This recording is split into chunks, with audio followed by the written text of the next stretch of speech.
In this video, we're going to be discussing adding and multiplying rational and irrational numbers.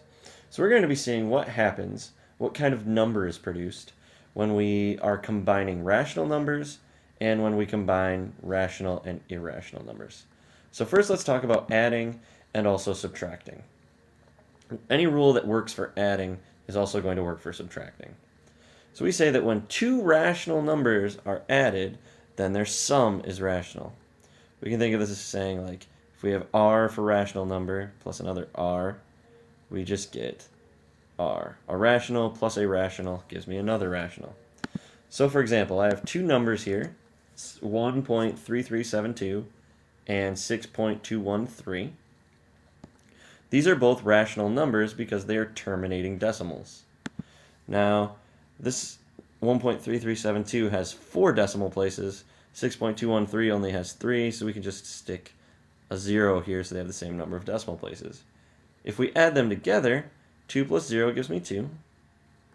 7 plus 3 gives me 10. I put the 0 down, carry my 1. 3 plus 2 gives me 5. I've got 3 plus 2 again gives me 5. And then 6 plus 1 gives me 7. So we notice that once again we have a terminating decimal. So we added 2 rational numbers and we got another rational number. This works for any 2 rational numbers. Now the same idea works for subtraction. If I look at these 2 numbers here, 1/3 and 1/9. Well, to be able to subtract them, we have to convert 1/3 into ninths. So to go from 3 to 9, we multiply by 3. So I have to multiply by 3 on the bottom, and if I'm doing that, I also have to multiply by 3 on the top. If we think we're multiplying by 3 over 3, which is just 1, so 3 times 1 is 3, 3 times 3 is 9. So now I have 3/9 minus 1/9. If you remember back to subtraction of fractions, we don't mess with our denominator at all. It's going to stay 9th, and 3 minus 1 just gives me 2. So my answer is 2/9, which is another rational number. Now, when we are combining a rational number with an irrational number, you can think of that as being like r plus I, we are going to get an irrational number. So anytime we're combining one rational with one irrational, we're going to get an irrational number. So for example, if we look at this example here, 5.22 plus the square root of 3. All right, well, 5.22 we'll leave alone. Let's take a look at what the square root of 3 looks like as a decimal. All right, if we do 3 and we take the square root of it, we get that the square root of 3 is roughly 1.73205 ... Goes on and on and on and on forever. It never ends because it's an irrational number. So if we add that to 5.22, well, 1 doesn't have something to be added to. That goes there. We have all these numbers at the end that we don't see. Those get added on. 5 doesn't have something to be added to. 0 doesn't have something to be added to. 2 doesn't have anything to be added to. 3 plus 2 is 5. 7 plus 2 is 9. And 1 plus 5 is 6. Notice that this decimal still goes on and on and on forever. It's non-terminating. It doesn't end. Because of that, this is still an irrational number. So, whenever we are adding or subtracting a rational plus an irrational number, we're going to get an irrational number. All right, so let's look at multiplying and dividing.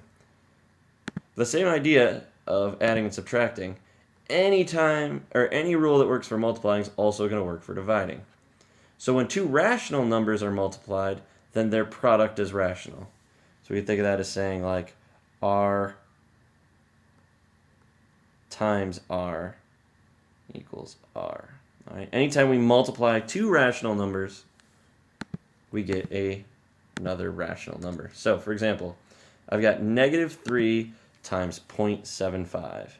This is a rational number. It's an integer. This is a rational number. Multiplying them together, I've got a negative and a positive, so my answer is negative. 3 times 0.75 is 2.25. Look at our decimal point. It is our decimal. It is terminating. So this is a rational number. All right, so let's look at a division example. 2.6 divided by 4.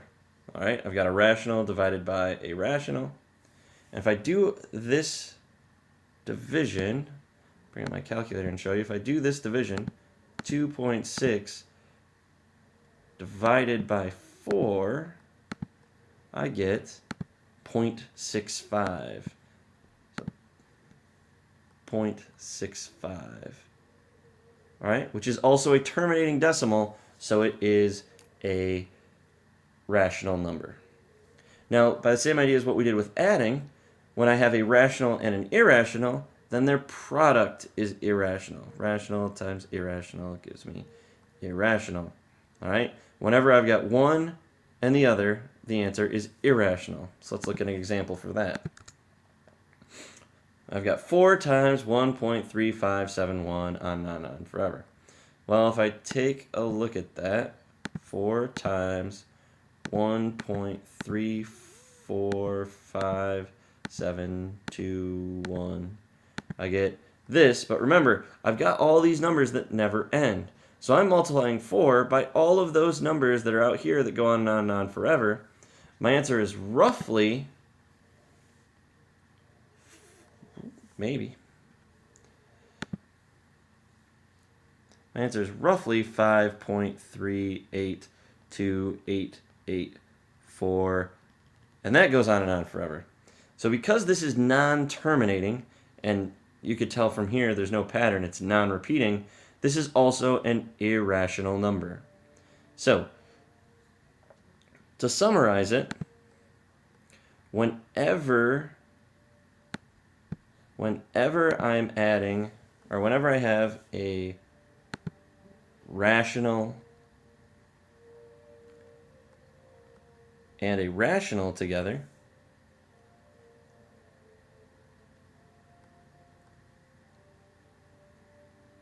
I get a rational number. And whenever I have a rational and an irrational together,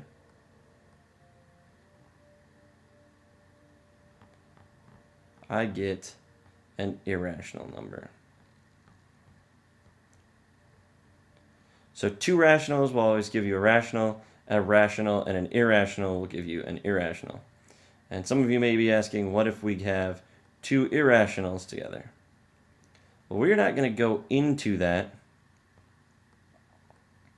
because it's a little more complicated and not something you need to know at this point, but it could be rational or irrational.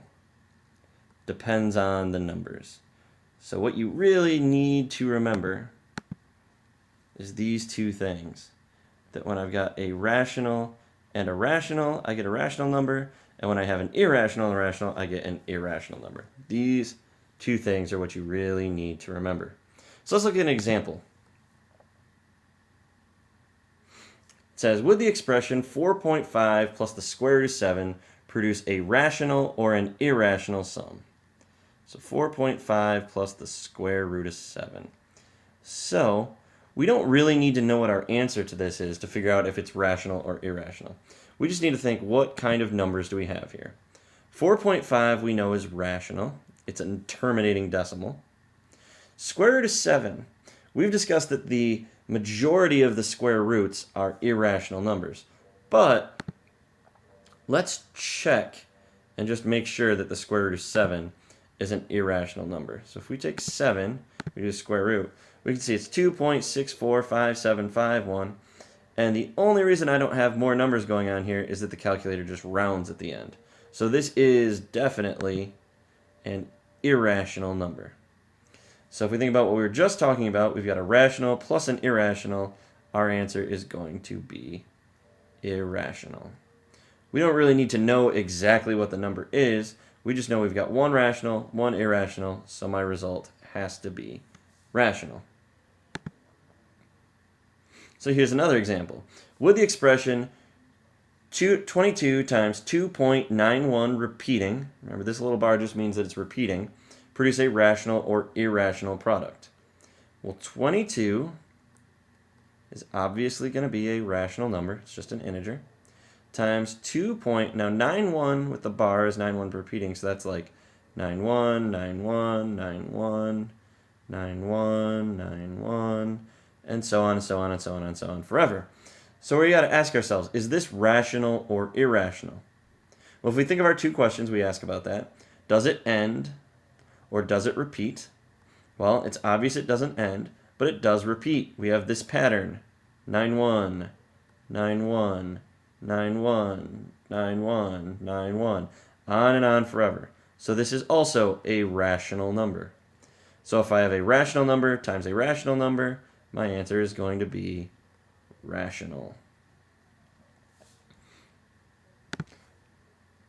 So I'm going to leave you with the following try-it problem for you to do in your notes. Would the following expression result in a rational or irrational number? And we've got 8 plus the square root of 5, and that whole thing times 3/4.